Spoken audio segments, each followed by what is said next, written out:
Ever wondered how a creature feared for its venom ends up as a luxury jacket worth thousands? What you're about to see happens behind factory doors the world rarely shows. Inside these walls, the journey of a luxury jacket begins long before a single stitch is made. Freshly harvested snake skins arrive in bundles, each one inspected for texture, size, and natural pattern. After cleaning and fleshing, the skins go through chemical treatment to preserve their color and flexibility.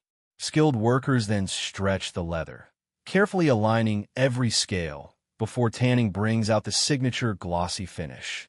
Finally, master tailors cut, shape, and stitch the leather into pieces of wearable art. By the end of this process, what was once a deadly predator becomes an expensive fashion statement worn around the world. This process isn't glamorous. It starts with raw snake skins, rigid, cold, and still carrying the mark of the animal they came from. Workers strip, scrape, and clean each layer by hand.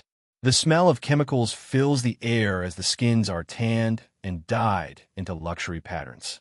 Hours later, the material is transformed, softened, and shaped into a jacket that will sell for a small fortune. Behind every piece of snake leather is a story most people never dare to see. Snake skins arrive from suppliers across the world. Each piece is tagged, cleaned, and treated to reveal its natural shine. After tanning and dyeing, the leather becomes flexible enough for crafting. Inside the tailoring room, designers cut precise patterns and sew each section together with expert detail. The final result is a luxury jacket that showcases skill, precision, and craftsmanship from start to finish.